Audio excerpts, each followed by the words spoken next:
Trigo trigo trigo trigo आया आया आया आया, दिमाग पे मेरे मेरे मेरे छाया छाया छाया छाया। Good morning everyone. ट्रिगोनोमेट्री दिमाग पर छवाई जવું જોઈએ। યાદ રાખજો, આ ટોપિક તમને જો તૈયાર નહીં કર્યો હોય બરાબર તો 12th માં સૌથી વધારે હેરાન કરશે ટ્રિગોનોમેટ્રી, અને એનો બેઝ ચાલી રહ્યો છે યુનિટ સર્કલ અને એકમ વર્તુળ જ આપણું હજી ચાલે છે। મેં કીધું તો 2-3 લેક્ચરમાં લેવાનો છું। તમે બિલીવ નહીં કરો કે અમદાવાદમાં 2 કે 3 ટીચર એવા છે કે જે આખું યુનિટ સર્કલ જૂની સિસ્ટમ પ્રમાણે ચલાવે છે, પ્લસ જૂનો ટોપિક બી હું ચલાવીશ જે આપણે સાંજે એક્સ્ટ્રા લેક્ચર લઈએ છીએ એમાં, કારણ કે એના વગર ટ્રિગોનોમેટ્રી છે જ નહીં, એમ સમજી લો।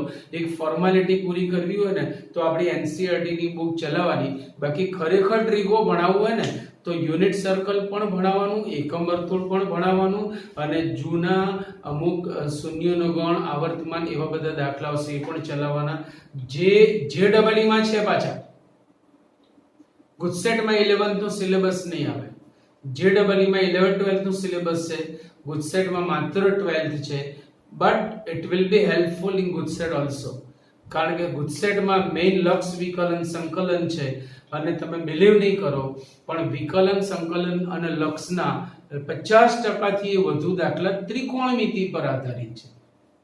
સો ત્રિકોણમિતિ સીધું નહીં તો આડકતરી રીતે તો આવે જ છે। હવે હું જે 7 ચેપ્ટર ત્રિકોણમિતિને ભણેલો છું એને આખું કોમ્પેક્ટ કરીને, કોમ્પ્રેસ કરીને એક જ ચેપ્ટર બનાવ્યું છે। વિચાર્યું તમારું પેટ કેવી રીતે ભરાય? કશું જ ના થાય, પોષણ જ ના મળે, એટલે આપણે આ બધા લેક્ચર્સ લેવાના છીએ। સો પ્લીઝ બધાને હું એડવાઇસ આપું છું કે આજે 2-3 જ લેક્ચર હું લેવાનો છું, અને બિલકુલ ઈઝી કે ઇગ્નોર કરતા નહીં કે ઈઝી લેતા નહીં, બને તો 2-3 વાર જોજો, કારણ કે જ્યારે જ્યારે હું એને યુઝ કરીશ ત્યારે તમને ખ્યાલ આવશે કે આ વસ્તુનું ઇમ્પોર્ટન્સ શું છે। અત્યારે નહીં સમજાય, but when we apply this ત્યારે ખ્યાલ આવશે કે ખરેખર આ બહુ જ અગત્યનું હતું, રાઈટ। સો ગઈ વખતે મેં તમને યાદ હોય તો સાઇન અને કોસ વિધેયની વ્યાખ્યા આપી હતી। જે પણ કોઈ ચલાવતું નથી, ફરીથી કહું છું, 3 ટીચર અમદાવાદમાં એવા છે કે આપણે જે મણિનગરમાં આહુજા સર છે અને એક નારણપુરામાં એમવી સર છે। આ 3 ટીચર જ આ બધી વસ્તુ ચલાવે છે, બાકી કોઈ નહીં ચલાવે, યાદ રાખજો। સો એકમ વર્તુળમાં થોડુંક રિવિઝન ને પછી આપણી ગાડી આગળ લઈ જઈએ છે। કઈ વખતે આપણે જોયું હતું કે આ એકમ વર્તુળ છે જેનું સમીકરણ x2 y2 1 છે, જેનું સમીકરણ x2 y2 જે પણ હું ચલાવવાનું છું યાદ રાખજો, સમજાવવાનું છે કેવી રીતે આવી એ પણ હું સમજાવીશ। સો એક વસ્તુ કામની છે, યાદ રાખજો, જેનું સમીકરણ છે x2 y2, એટલે પ્રશ્ન એ થાય કે x અને y શું છે ભાઈ? x અને y છે શું? તો ચલ છે, પણ ચલના મૂલ્યો લેવાના ક્યાંથી? x આપ્યો હોય તો y મળે ને y આપ્યો હોય તો x મળે, એ સિસ્ટમ પૂરી થઈ ગઈ। હવે તમે મોટા છો, આ x અને y શું છે ને એ પણ જાણવું એટલું જરૂરી છે। એકોર્ડિંગ ટુ ડેફિનેશન મેં તમને લાસ્ટ લેક્ચરમાં કીધું હતું કે x અને y શું છે। x અને y શું છે એ સોરી નથી કીધું, ખાલી વ્યાખ્યામાં મેં એટલું કીધું કે x cos θ, આપણે આ જોયું x cos θ અને y sin θ। ત્યાં આપણે એટલું સમજાયું કે આ વ્યાખ્યા કેવી રીતે, એ હમણાં ધીરેથી ચેન્જ મળશે। હવે આ એકમ વર્તુળ પર આપણે પરિભ્રમણ કરવાનું હોય છે, અને પરિભ્રમણ કરવા માટે આરંભ હંમેશા આપણે a થી કરીએ છીએ। તો સૌથી પહેલા આ બિંદુને હું નામ આપીશ a। હવે આ બિંદુ a છે જે x અક્ષ પર છે, x અક્ષની લાક્ષણિકતા એ છે કે ત્યાં આગળ હંમેશા y અક્ષ 0 થાય, આટલું અંતર 1 એકમ છે કારણ કે એકમ વર્તુળ છે, પરિણામે આ બિંદુના યામ થશે 1 0। ફરતા ફરતા ફરતા અહીંયા આયા, આ બિંદુ y અક્ષ ને છેદે છે, સોરી વર્તુળ, જેના યામ થશે 0 1, કારણ કે y અક્ષ પર એક્સિયમ 0 થાય, વળી આટલું અંતર 1 એકમ છે, સો ym will be 1। એ જ રીતે અહીંયા આયા, આ બિંદુને આપણે નામ આપીશું a' જે પણ x અક્ષને છેદે છે પણ x અક્ષની ઋણ દિશા છે, આથી આ બિંદુને એમ થશે -1 0 અને આ બિંદુ જે y અક્ષ પરનું છે y ની ઋણ દિશામાં છે, આથી તેના એમ આપણે લઈશું 0 -1. આ આપણું ઉગમ બિંદુ છે. આ એકમ વર્તુળ પર આપણે પરિભ્રમણ કરવાનું છે. પરિભ્રમણ કરતા બે દિશામાં આવે, એક સીધી દિશા, એક ઊંધી દિશા.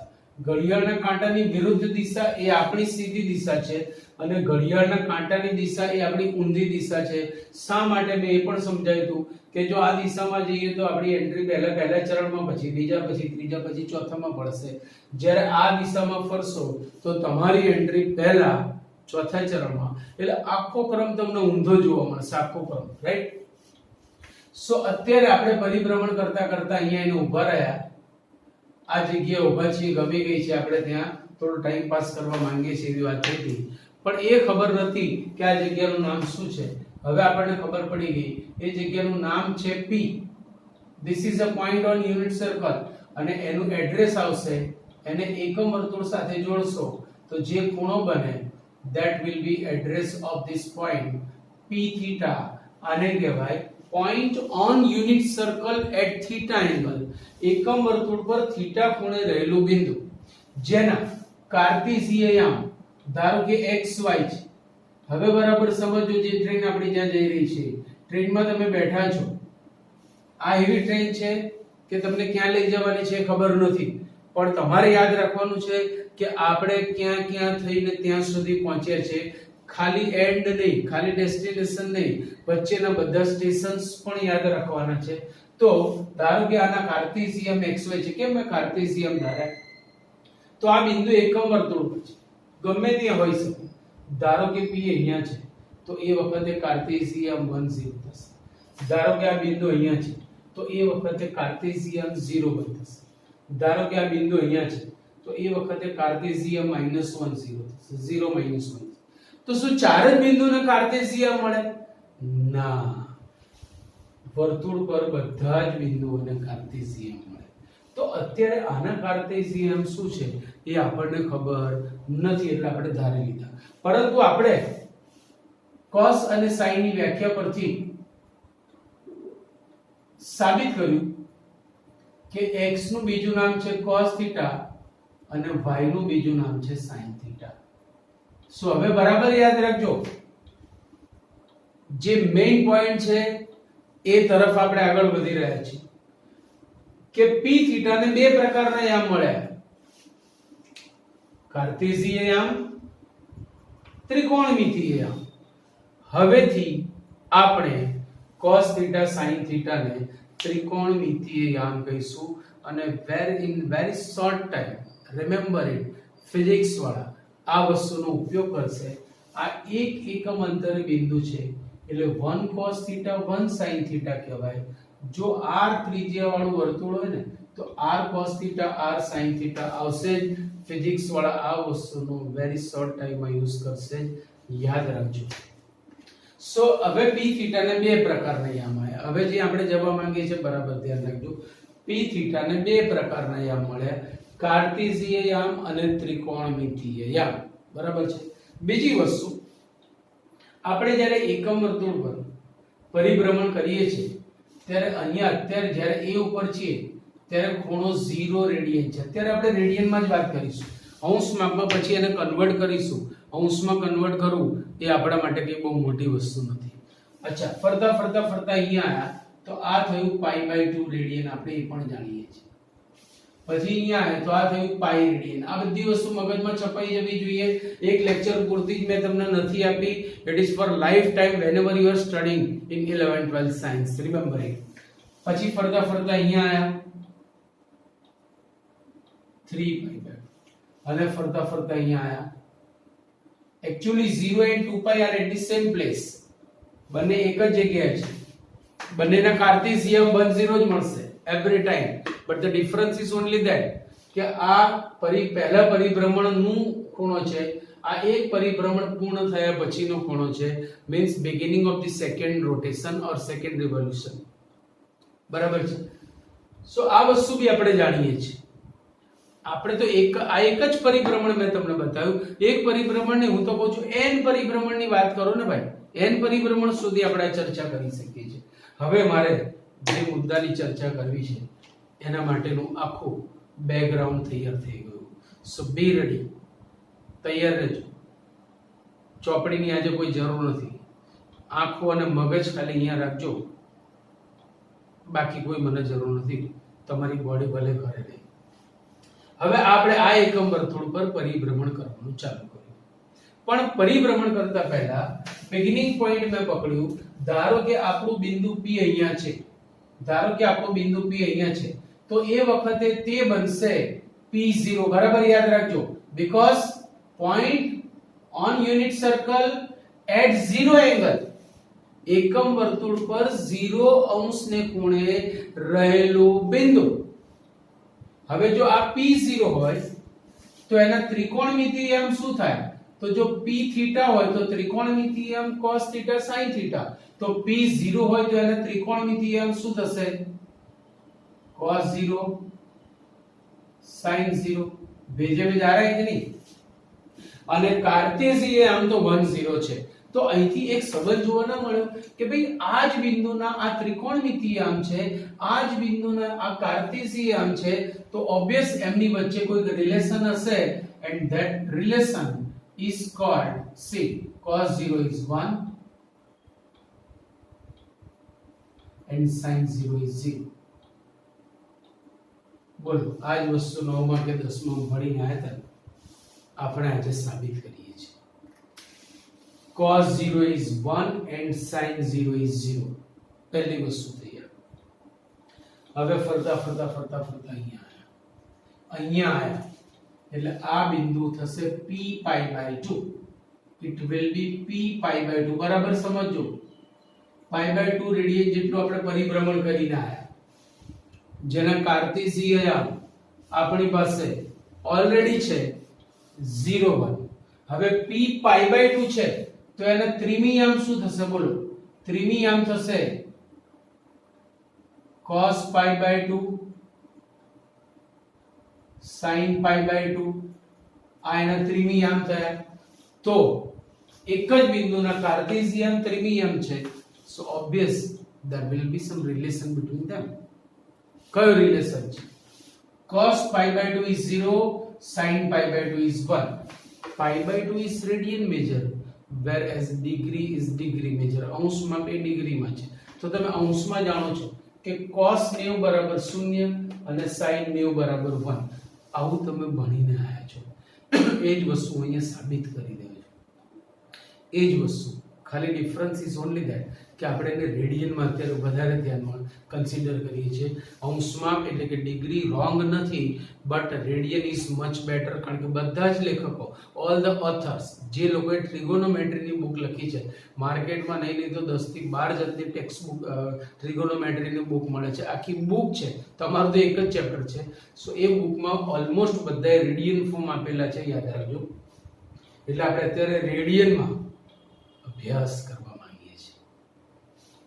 હજી આપણી જર્ની તો ચાલુ છે ભાઈ, જર્ની પૂરી થઈ નથી. ફરતા ફરતા ફરતા અહીંયા આયા તો આ બિંદુ બનશે, this point will be p pi. Pi radian પરિભ્રમણ કર્યું, ખૂણો બી પાઈ રેડિયન અને ચાપની લંબાઈ બી પાઈ રેડિયન. આ વસ્તુ મેં તમને સમજાયેલી છે, યાદ રાખજો જ્યાં સુધી એકમ વર્તુળ છે. હવે આના કાર્ટેશિયન -1 0 છે, એના ત્રિમિયામ થશે cos pi sin pi. આ બધા જ મૂલ્યો યાદ રાખવાના છે ભાઈ, લાઈફ ટાઈમ જ્યાં સુધી ત્રિકોણમિતિમાં તમે છો, બધા જ મૂલ્યો તમારે યાદ રાખવાના છે. so cos pi is -1 and sin pi is 0. બરાબર યાદ રાખજો, cos pi is -1 and sin pi is 0. pi ના બદલે તમે 180 ડિગ્રી કહેવું હોય તો કહી શકો, it is not wrong. cos 180 is -1, sin 180 is 0 પણ કહી શકો. બરાબર. એના પછી જર્ની ચાલુ છે, ફરતા ફરતા અહીંયા આયા. આ બિંદુ થશે p 3 pi by 2. આ બિંદુ થશે p 3 pi by 2. જેના કાર્ટેશિયન આમ 0 -1 છે, પરંતુ ત્રિમી આમ થશે થીટાની જગ્યાએ 3π/2 છે, થીટાની જગ્યાએ 3π/2 cos 3π/2 sin 3π/2 and the value of cos 3π/2 will be 0 and sin 3π/2 is -1. બરાબર યાદ રાખજો, આ બધી જ વસ્તુ લર્ન બાય હાર્ટ કરવાની છે, ગોખાઈ જવી જોઈએ, સ્પષ્ટ ભાષામાં તમને કહું છું. સો ધ વેલ્યુ ઓફ, અચ્છા આને 270 અંશ કહેવાય, π/2 એટલે 90 અંશ, 90 તારી 270 તમે સમજી શકો છો. તો cos 270 અંશ એટલે 0, sin 270 અંશ એટલે, સો હવે તમે જો અંશ માપમાં તમે ફસાશો, કેટલું મોટું લેતા જશો ભાઈ, આ છે π/2 જ, મુખ્ય ખૂણો π/2 જ કહેવાય, ચાહે π/2 હોય, 3π/2 હોય, 5π/2 હોય, 7π/2 હોય, 9π/2 હોય, 11π/2 હોય, 101π/2 હોય, 5991π/2 હોય, all are known as π/2. મુખ્ય ખૂણો π/2 જ કહેવાય. 11π/3 માં મુખ્ય ખૂણો π/3 જ કહેવાય. 5π/6 માં મુખ્ય ખૂણો π/6 જ કહેવાય. કારણ આપણે એની ઉપર તો આખું એકમ વર્તુળ ભણીએ છીએ. મેં ત્યાંથી તો શરૂઆત કરી કે ભાઈ 30 45 60 એટલે કે π/6 π/3 π/4 એ પહેલા ચરણના જ ખૂણા નથી, ચારે ચાર ચરણના ખૂણા છે, વિથ ડિફરન્ટ ફોર્મ, જુદા જુદા સ્વરૂપે તમને જોવા મળશે. બરાબર છે. સો cos 3π/2 is 0, sin 3π/2 is -1. Journey હજી ચાલુ છે, ફરતા ફરતા ફરતા અહીંયા આયા, એક પરિભ્રમણ પૂર્ણ થયું. This point will be p to pi. હવે એના કાર્ટેશિયન આમ તો 1 0 જ રહેશે, પણ એના ત્રિમી આમ થઈ જશે cos 2π sin 2π, અને માટે આપણે કહી શકીશું cos 2π is 1 and sin 2π is 0. cos 2π is 1 and sin 2π is 0. તો આ જે ચાર બિંદુઓ માટે મેં વાત કરી, મુખ્ય ચાર બિંદુઓ, એ મૂલ્યો તો તમારા બેજામાં છપાઈ જવા જોઈએ. એટલે જ તો મેં કીધું કે ત્રિમી ત્રિમી ત્રિમી ત્રિમી આયા આયા આયા આયા, દિમાગ पे छाने वाला है. અને આને મૂકવાનું જ છે ભાઈ, યાદ રાખજો. બરાબર. હજી અહીંયા વાર્તા પૂરી નથી થતી. આ ચાર મૂલ્યો તો ખાલી આમ, હજી તો બહુ મૂલ્યો જોવાના છે. cos 0 is 1, sin 0 is 0, cos π/2 is 0, sin π/2 is 1, cos π is -1, sin π is 0, cos 3π/2 is 0, sin 3π/2 is -1. અત્યારે તમારી સામે છે, પછી નહીં હોય ને હું મૂલ્ય બોલીશ ને ત્યારે જાદુ ના લાગવું જોઈએ. સો પોસિબલ હોય ને તો આ લેક્ચર 3-4 વાર જોજો ભાઈ, ત્યારે ભેજામાં ઉતરશે. ભેજામાં તો ઉતરી જશે, યાદ બી રાખવું પડશે. એના માટે 3 થી 4 વાર તમારે આને જોવું પડશે. હવે એક બીજી વસ્તુ વ્યાખ્યાયિત કરવા જાઉં છું કે આપણે એકમ વર્તુળની વ્યાખ્યા, સોરી, sin અને cos ની વ્યાખ્યા પરથી એવું સાબિત કર્યું કે x cos θ અને y sin θ. આ સંબંધ બી મેં તમને સમજાવ્યો કે થીટા એ શું છે, ખૂણો છે, x શું છે, તો કે એની સામે, એને અનુરૂપ, એને સંગત એકમ વર્તુળ પરના બિંદુનો એક્સિયમ. તો x એટલે કે એક્સિયમ અને થીટા વચ્ચેનો સંબંધ ધરાવતું જે વિધેય છે that is known as cosine, એટલે cos વિધેય કહીશું. અને y અને ખૂણા વચ્ચેનો જે સંબંધ દર્શાવતું વિધેય છે that is known as sin theta, એટલે કે sin વિધેય. અગત્યની વસ્તુ વ્યાખ્યાયિત કરવા જઉં છું બે રીતે. જો પહેલી રીત, sin અને cos ની વ્યાખ્યા પરથી હું x ની જગ્યાએ sin ને y ની જગ્યાએ cos લખી શકું. તો x ની જગ્યાએ cos theta નો સ્ક્વેર પ્લસ y ની જગ્યાએ sin theta નો સ્ક્વેર is 1, જે આપણું જૂનું જાણીતું અને લોકલાડીનું નિત્યસમ થઈ ગયું. અમે વર્તુળના સમીકરણ પરથી નિત્યસમ વ્યાખ્યાયિત કર્યું. હવે હું કાતરીથી પણ આ નિત્યસમ લાવું છું. જો બે રીતે લાવું છું કે આ એક બિંદુ છે જેના કાર્ટેશિયન છે xy મેં અહીંયાથી x અક્ષ પર લંબપાત લીધો, આ લંબપાત લીધો એટલે આ બિંદુના યામ x0 થશે જો તમે ખરેખર યામ સમતલ બરાબર સમજ્યા હોય તો. આ બિંદુના યામ x0 થશે અને અહીંયાથી આટલું અંતર x એકમ થશે. આ ફિઝિક્સમાં પાછું આવશે જ, એને એ લોકો પ્રક્ષેપ કહેશે. એ જ રીતે અહીંથી હું y અક્ષ પર લંબ લઈશ તો આ બિંદુ માટે y યામ થશે y એટલે કે આટલું અંતર થશે y જેટલું, આટલું અંતર y જેટલું એટલે આ અંતર પણ y જેટલું થાય. હવે આ બન્યો કાતરી, કાતરી સમજો છો ને, આ બન્યો કાતરી OP અને આને હું M નામ આપી દઉં M. This point is known as M. તો ત્રિકોણ OPM માં તમે અહીંથી જોઈ શકશો. જો ત્રિકોણ OPM માં કાટકોણ ત્રિકોણમાં કાટકોણ બનાવતી બાજુઓનો વર્ગોનો સરવાળો બરાબર કર્ણનો વર્ગ એટલે કે OM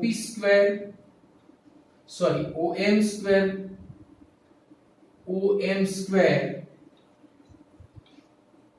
પ્લસ PM સ્ક્વેર, અથવા આને ON પણ કહી શકાય, ON સ્ક્વેર પણ કહી શકાય, પણ આપણો કાતરી આ બાજુ બને છે એટલે આપણે PM સ્ક્વેર લખીશું. PM square is equal two OP square. પણ O થી M નું અંતર છે કેટલું તો કે x. x નું બીજું નામ છે cos, અથવા તમે આમ પણ કહી શકો x સ્ક્વેર. પછી P થી M નું અંતર છે y સ્ક્વેર અને OP સ્ક્વેર એકમ વર્તુળની ત્રિજ્યા છે 1. આ હવે આપણે જાણીએ છીએ એ પ્રમાણે x cos θ plus y so આપણું પહેલું નિત્યસમ તૈયાર થઈ ગયું. ધ્યાન રાખજો દરેકે દરેક વસ્તુનું ધ્યાન રાખજો. હવે ધારો કે મેં x ના બદલે આ આમ લીધા તો અહીંયા cos નહીં sin આવતું તો સીધું જ એકમ નિત્યસમ બની જતું. એ પણ ચાલે. Depend on author. દરેક ગણિત શાસ્ત્રી પોતાની રીતે કંઈક અલગ અલગ રસ્તે અહીંયા આવવાના છે, એ વાત નક્કી. તો પહેલું નિત્યસમ આવી ગયું sin² + cos² = 1 અથવા cos² + sin² = 1. હજી આપણા બે જ વિધેયોનો જન્મ થયો છે sin અને cos. હજી મારે બાકીના 4 વિધેયોનો જન્મ બતાવવાનો બાકી છે. બરાબર. એના માટે એક નવો ટોપિક હું એન્ટર કરું છું જે મેં તમને ચેપ્ટર 2 માં સમજાવી દીધો છે, શૂન્યોનો ગણ. ફરીથી સમજાવું છું એટલા માટે મને ખબર જ હતી કે તમે ભૂલી જવાના છો, એટલે મેં ત્યાં પણ સમજાવ્યું હતું ને આજે અહીંયા બી સમજાવું છું. હવે ભૂલતા નહીં, કારણ કે હવે ભણાવવાનો ચાન્સ મળશે નહીં. હું પહેલા એક ટોપિક તમને સમજાવી દઉં અને પછી આપણી ગાડી આગળ લઈ જઈએ છીએ, યાદ રાખજો. અને પછી એના આધારે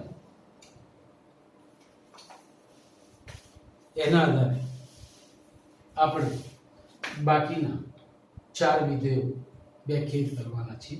શૂન્યનો ગણ શબ્દ તમે સાંભળેલો છે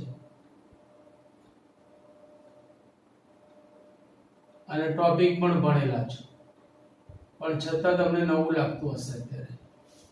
જો a set of x such that fx is equal to 0 x belongs to df. Mathematics એ કેવું છે ભાઈ, જસ્ટ એક ઈશારો કરી દે તમને, આખી વાત તમારે સમજવાની.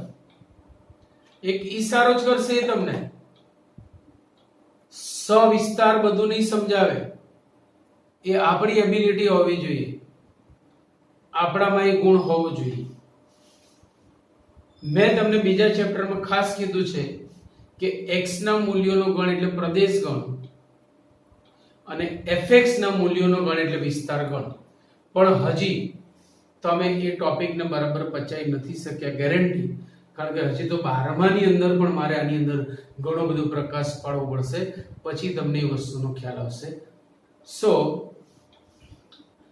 x એ પ્રદેશમાંથી પસંદ કરેલો છે. x such that fx is equal to 0. પ્રદેશમાંથી પસંદ કરેલા એવા x કે જેના માટે વિધેયનું મૂલ્ય શૂન્ય મળતું હોય એને તે વિધેયનો શૂન્યનો ગણ કહેવાય. એટલે ઘટકો પ્રદેશના લેવાના છે. ઘટકો પ્રદેશના લેવાના છે. હવે બરાબર સમજજો કે એક નાનું વિધેય તમને આપું છું, f from z to z fx is equal to, આજ આવું જ ઉદાહરણ મેં તમને પહેલા પણ આપ્યું તો આજે ફરીથી આપું છું, x - 1 x - 2. આમ તો આનું વિસ્તરણ કરીને આપું ને તો બહુ ડેન્જર દાખલો બની જાય, પણ આ સ્વરૂપથી તમે સરળતાથી સમજી જશો એટલા માટે. તો અહીંયા x ના મારે એવા મૂલ્યો જોઈએ છે કે જેના માટે fx નું મૂલ્ય શૂન્ય મળે. જો હું x ઇક્વલ z માંથી પ્રદેશમાંથી x લેવાનો, x ઇક્વલ ટુ 1 લઉં ને તો 1 - 1 0 into something 0. એટલે x ઇક્વલ ટુ 1 માટે f નું મૂલ્ય શૂન્ય થાય છે. પછી x ઇક્વલ ટુ 2 માટે થશે, x ઇક્વલ ટુ 3, બસ ત્રણ જ કિંમતો મળશે. હવે z ની તમે ગમે તે કિંમત આમાં મૂકો ને f will not be 0. તો આપણને x ની ત્રણ જ કિંમત એવી મળી કે જેના માટે f નું મૂલ્ય 0 થાય છે. f1 is 0, f2 is 0, f3 is 0. તો f નો શૂન્યનો ગણ એટલે પ્રદેશના એવા ઘટકોનો ગણ કે જ્યાં આગળ વિધેયનું મૂલ્ય શૂન્ય મળે. બરાબર. હવે આ જે ટોપિક છે ને એને આખો ઉઠાઈને મારે ત્રિકોણમિતિમાં ટીકાવવો છે. બરાબર સમજો. આ ટોપિકને મારે ત્રિકોણમિતિમાં ટીકાવવો છે. બરાબર. અત્યારે હું માત્ર શૂન્યનો ગણ જ વ્યાખ્યાયિત કરીશ, પાછું બ્રેક મારીશ, પછી નવા ટોપિક વિસ્તાર પર જઈશ ને પછી પાછું શૂન્યમાં આવીશું. બધી ચેઇન બનાવી પડે. આપણી બુકમાં મને કશું જ આપ્યું નથી, એટલે બુક લઈને બેસો ને તો મારા લેક્ચર અને બુકને કોઈ રિલેશન જ નહીં આવે. તમને એમ જ લાગશે કે આ તો બુક ખોટી છે, આ તો સાહેબે કપાટા ચાલુ કર્યા. બરાબર. તો હવે મારે સાઈન અને કોસના શૂન્યના ગણ વ્યાખ્યાયિત કરવા છે. મેં શું કીધું, આ ટોપિકને ઉઠાઈને આપણે સીધો ત્રિમીમાં લઈ જવો છે. દરેક વિધેયના શૂન્યના ગણ મળે.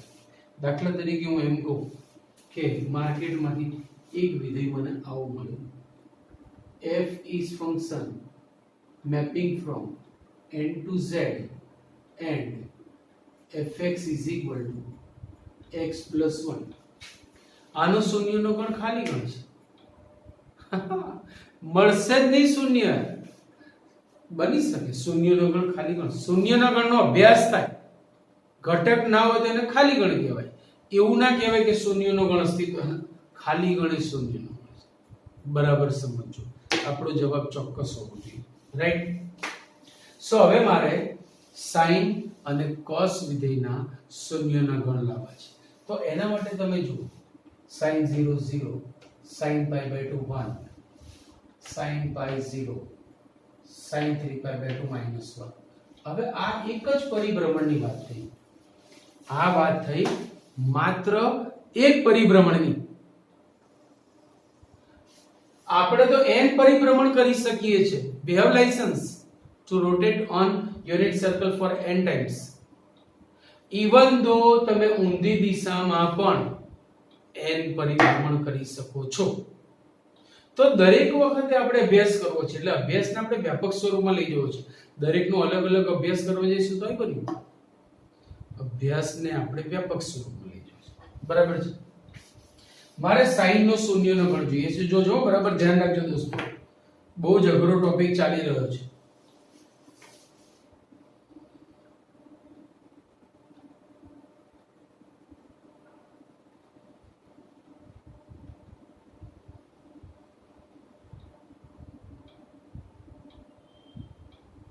જો તમારા સ્કૂલના લેક્ચર્સ આવતા હશે ને સ્કૂલના, તો એમાં બી આ બધા ટોપિક જોવા મળે ને તો મને કહેજો.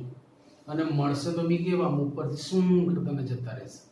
હું બહુ ડીપમાં એટલે લઈ જઉં છું કે મારે ગુજસેટ JEE માં આ બધી લમણાજી કરવી નથી, કારણ કે ત્યાં ભણાવું એના કરતાં અહીંયા જ ના ભણાવું તો તમને બોર્ડ એક્ઝામમાં બી ફાયદો થાય, તમારી સ્કૂલ એક્ઝામમાં બી ફાયદો થાય.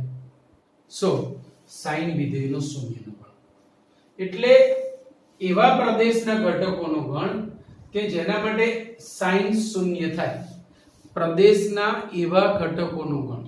તો હવે સાઇન નો પ્રદેશ અને વિસ્તાર, તમે સાઇન ની વ્યાખ્યા ચલાવી ત્યારે ખાસ લખ્યું છે sine from r to r, cos from r to r, right. હવે એમાં જે ખૂણામાં ઘટક લખ્યું હોય ને, સોરી, એ પ્રદેશનો ઘટક હોય.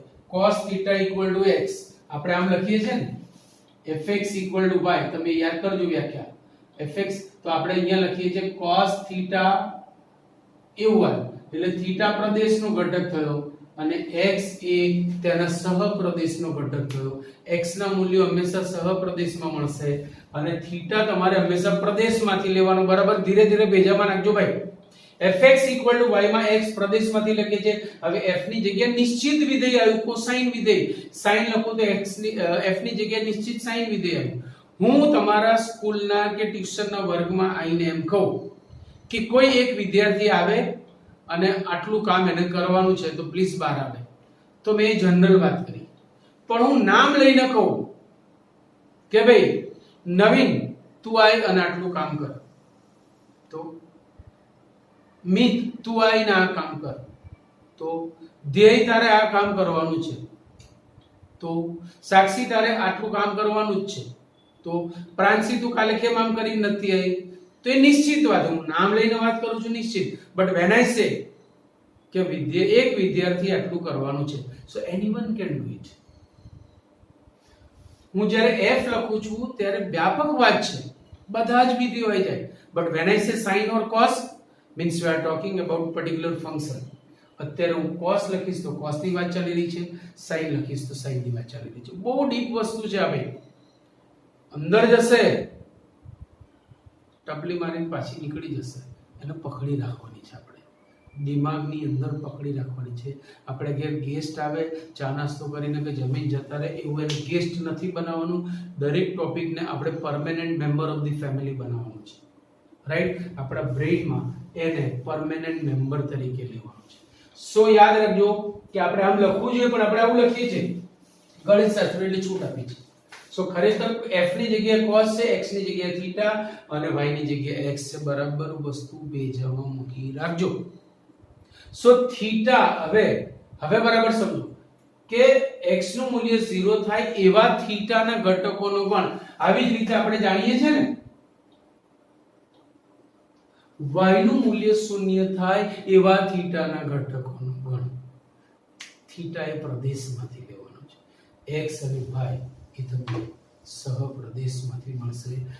જો ગરબડ લાગે અહીંથી તો આ લેક્ચર જોયા પછી પાછું આની આગળનું લેક્ચર જોજો, એટલે ધીરે ધીરે ધીરે બધી જ વસ્તુ તમારા ભેજામાં જશે. બંને લેક્ચર હું એવું માનું છું તમને આટલું ભણાયા પછી કે કમસે કમ 3-4 વાર જોશો ને પછી તમને આમ ઓક્સિજન મળ્યો હોય ને એવું લાગશે ટોપિકમાં, નહીતર ગુંગળામણ થશે. સમજાય ને મારી વસ્તુ? તો સાઇન વિધેયનો શૂન્યનો ગણ મતલબ y નું મૂલ્ય 0 જ્યાં જ્યાં થાય એવા થીટાનો ગણ. તો y નું મૂલ્ય 0 ક્યાં થાય છે? તમે ગયું લેક્ચર પણ યાદ કરો, મેં n પરિભ્રમણના ખૂણાઓ આપ્યા હતા, દરેક જગ્યાના મૂલ્યો પણ મેં તમને. જો હવે મારે સાઇન વિધેયનો શૂન્યનો ગણ લેવો છે. સાઇન વિધેયના શૂન્યના ગણ માટે y નું મૂલ્ય 0 થવું જોઈએ. y નું મૂલ્ય 0 થવું જોઈએ એટલે y યામ 0 થવું જોઈએ. આ y યામ 0 કરવા માટે મારી પાસે આ એકમ વર્તુળ પર બે જ સ્થાન છે, a અને a'. જોઈ, મારી પાસે બે જ સ્થાન છે, a અને a'. getting or not? તો આપણે જાણીએ છીએ એ પ્રમાણે કે વિધેયનો શૂન્યનો ગણ, સાઇનનો શૂન્યનો ગણ એટલે સાઇન વિધેયનું મૂલ્ય એકમ વર્તુળ પર જ્યાં આગળ 0 થાય છે એ બધા જ ઘટકોનો ગણ. તો ચલો sin θ = 0 લીધું. હવે sin નું મૂલ્ય 0 ક્યાં થશે? તો તમે જુઓ y m જ્યાં 0 થશે ત્યાં y m 0 અહીંયા ને અહીંયા થશે. તો તો જ્યાં આ થીટાના એવા મૂલ્યો કે જે a અને a' પર હોય, so every time p theta is a or p theta is a dash, या तो p theta a ઉપર હશે તો તમને sin નું મૂલ્ય શૂન્ય મળશે, રાઈટ, या p theta a dash પર હશે તો તમને sin નું મૂલ્ય શૂન્ય મળશે. હવે જ્યારે p theta a ઉપર હોય ત્યારે થીટા નું મૂલ્ય શું હશે તો તમે સીધી દિશામાં પરિભ્રમણ ચાલુ કરી જો. થીટા મે બી 0, પછી આખું પરિભ્રમણ ફરીને પાછા અહીંયા તો મે બી 2π, આખું પરિભ્રમણ ફરીને પાછા આવશો તો 4π ડેશ ડેશ ડેશ, અથવા a ડેશ પર છે તો પહેલું પરિભ્રમણમાં આવ્યું π, પછી આખું ફરીને પાછા 2π ને પછી 3π, આ બધું આગળના લેક્ચરમાં તમને જોવા મળશે, પછી 3π પછી 4π પછી 5π, અને આ જ રીતે તમારી ગાડી આગળ વધશે. હવે અહીંયા તો અથવાનો સંબંધ છે ભાઈ, અથવાનો સંબંધ છે એટલે યોગ ગણ, યોગ એટલે અથવા તમે જાણો છો, છેદ એટલે અને, સો આપણે એમને જોડીએ છીએ. So theta is equal to 0 π 2π 3π 4π 5π dash dash dash. આ બધામાંથી હું પાઈ કોમન લઉં છું, so 0 1 2 3 4 5 dash dash dash pi. તો આ બધી પ્રાકૃતિક છે પણ 0 છે, પ્રાકૃતિક સંખ્યાઓ જ આવશે ને 0 જ આવશે ના. આ તો મેં વાત કરી છે સીધી દિશાના પરિભ્રમણની, એટલે જો હું ઊંધી દિશાનું પરિભ્રમણ લઉં તો મને -1 -2 -3 આ બધું પણ મળવાનું. હવે આ બધા માટે તમે વ્યાપક સ્વરૂપે લખી શકો n π n belongs to z. આ બધા માટે તમે વ્યાપક સ્વરૂપે લખી શકો n π n belongs to z. ચલો, taking n is equal to 0, so it will be 0. When n is equal to 1, pi. When n is equal to 2, 2 pi. When n is equal to 3, 3 pi. When n is equal to -1, -pi ઊંધી દિશામાં મળશે તમને a અને a dash ના જ ઘટકો, અન્ય કોઈ વસ્તુ મળવાના ચાન્સીસ નથી. સો sin વિધેય માત્ર ને માત્ર એકમ વર્તુળ પર આ બે જગ્યાએ 0 થશે. સો આ બે જગ્યાએ ગમે તેટલા પરિભ્રમણ પછી તમે આવશો you will get sin 0. એનો મતલબ કે આ તમામ થીટાના મૂલ્યો માટે sin વિધેય શૂન્ય થવાનું. તો વ્યાપક રીતે આપણે લખી શકીએ માટે sin વિધેયનો શૂન્યનો ગણ સ્વરૂપે લખીએ તો n π where n belongs to z, પ્રદેશના એવા ઘટકોનો ગણ કે જ્યાં આગળ sin વિધેયનું મૂલ્ય શૂન્ય મળે એ બધા જ n π છે. સો લાઈફ ટાઈમ જ્યાં સુધી તમે ત્રિકોણમિતિ ભણો છો ત્યાં સુધી તમારે આ યાદ રાખવું પડશે કે sin વિધેયનો શૂન્યનો ગણ n π n belongs to z છે. sin વિધેયનો શૂન્યનો ગણ n π n belongs to z છે. બરાબર છે. જેમ sin વિધેયનો મેં તમને શૂન્યનો ગણ ચલાવ્યો એમ આજે ને આજે હું cos વિધેયનો શૂન્યનો ગણ પણ ચલાવવા માંગુ છું, અને પછી આપણી ટ્રેન બીજા લેક્ચરમાં આગળ લઈ જઈશું. હું આ જવા દઉં છું, જરા ફોટો પાડો તો પાડી લેજો એટલે આગળ ચર્ચા કરી શકાય. ચલો, cos વિધેયનો શૂન્યનો ગણ.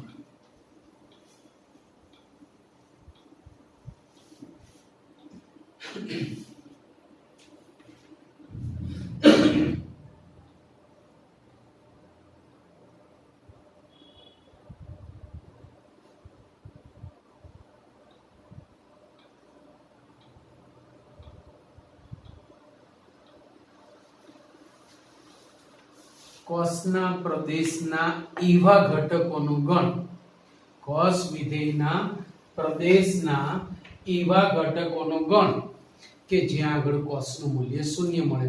તો આપણે કેવી રીતે કરીશું? ભાઈ હું cos θ equal to 0 લઈ લઉં છું, cos θ equal to 0. હવે મને એમ કહો કે આ એકમ વર્તુળ પર cos વિધેયનું મૂલ્ય શોધીએ ક્યાં મળે, તો કે x equal to cos θ એટલે x એમ 0 થવો જોઈએ. x એમ 0 તમને માત્ર b અને b' પર જ મળશે, કારણ આપણે જાણીએ છીએ કે y અક્ષ પર x M 0. So there are only two places at which the cos is being 0. cos 0 हो रहा है, ऐसे हमें दो ही places मिलेंगे and these places are b and b dash.